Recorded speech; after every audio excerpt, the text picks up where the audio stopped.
Hi, my name is Diane Wuerth, I'm Tina Trager. and we are the best doggone agents, and we are here at State Farm Insurance to talk to Chris Rowe about how having a dog affects your homeowner's insurance. That's awesome. Hi, Chris. Hey, Could how you are you? introduce us to you? Sure. My name is Chris Rowe. I'm a State Farm agent. I've been here in Pottstown since 2012. I worked as a team member for a State Farm agent for about 8 years before that. I have a team of 3 fully licensed team members and 1 part-time service person.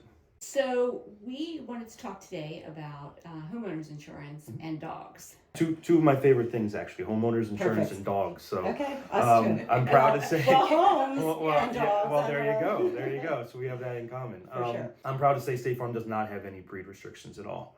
Okay, so we don't even ask any questions about your dogs for any other purpose than just personal knowledge and casual conversation.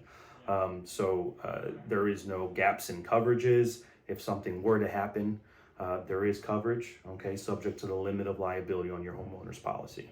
Okay, and we're talking about the personal side of dog ownership, right, where obviously the greatest concern is a dog bite, right? That type of situation many other insurers will steer away from by using breed restrictions. State Farm's belief is that if we're going to insure you and we're going to insure your family, we shouldn't start putting restrictions on the type of animals you can have, okay? Because once you do that, then we're eliminating coverage for that animal, and that's a major liability gap for you guys. Does that make sense? Yes. Yeah. So Great if your sense. dog bites somebody on your property versus off your property, Yeah. how does State Farm handle that? Good question. So liability in general follows you anywhere you go. Okay. The example I always give the folks when I'm talking to them is if you left my office and the door swung open and you hit somebody in the nose and they sued you because they were a nose model or something. Okay. Your liability on your homeowner's policy is going to protect you because you were negligent and that negligence resulted in injury. And the same thought process applies to your dog, whether it's in your house, at a dog park, strolling around the neighborhood. If there's that unfortunate incident, there's coverage. So again, subject to the limits of liability on the policy. And if you have an umbrella policy, even better. So an umbrella policy provides an additional $1 million of coverage over your homeowners and your autos. So that kind of insulates you even better. I think the major line is, are these dogs for your own personal enjoyment or are you a breeder, right? So if you're a breeder, now we're talking about a commercial liability risk as opposed to a personal liability risk. Okay, and what you should have in that situation is some form of a commercial general liability policy, right? Because if you're breeding and you have potential customers coming into your home and someone were to get injured while they were there, and they were there specifically to look at the dogs that you are, selling, then all of a sudden that's not a personal situation. Right. That's a business commercial situation, and you need to have commercial liability in place for that. So is the difference between breeders and just having a litter of puppies, whether or not you're selling them? Right, incidental, I guess, versus intentional, right?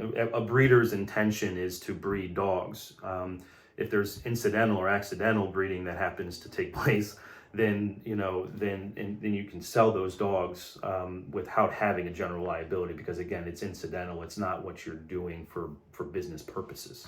Okay. So Chris, if somebody wanted to reach out to you and have a question about dogs or homeowners insurance, how would they get a hold of you? Well, they can call the office at 610-323-8500. My email address is chris@chrisroweinsurance.com. It's ROWE and the word insurance spelled out. Those are the best 2 ways to get a hold of us. I appreciate the free plug. It's always helpful. Always helpful. We are the best doggone agents. There you go. Right. And can I be lumped into that best doggone insurance agent? Insurance agent. Right. Perfect. He even has a dog on his shirt, doesn't he? I do. Yeah. That's great. Yes, I do. See, Perfect. dogs are everywhere. So, and Perfect. like I said, within the next 2 months, our new mascot will be in the office. Our baby boxer girl. So cool. She comes in every once in a while. Thank you. We're excited. That's exciting. Yeah, Great. we're super stoked. Well, you and anybody else are invited to our event happening on April 22nd in Phoenixville. Okay. We're having a free dog pictures in the Oh. park at Reeves Park. That might work In out. a gazebo on 7th Street from 11 a.m. to 1 p.m. And it benefits a local dog rescue. And that's the 22nd, 22nd. right? 22nd Earth Day. Saturday. So we're getting our dog on the 15th, which is that Saturday. So it would be What The day? following? Yeah, That would be the following Yes, Saturday. the following Saturday. So if she's got her shots, maybe that would be Maybe a you good could bring thing. her. 'Cause we're That would supposed to be get great. her. Yeah. Yeah, it's a free picture that you walk away with. Awesome. And you Bring your just have to friends. pre-register, and you have to provide like a donation item to the rescue Okay. that we're supporting. Yeah, So we're we'll happy give to you a do that. flyer. Maybe you can What share donation? it. What foundation are you supporting? It's Phoenix Animal Rescue. Okay.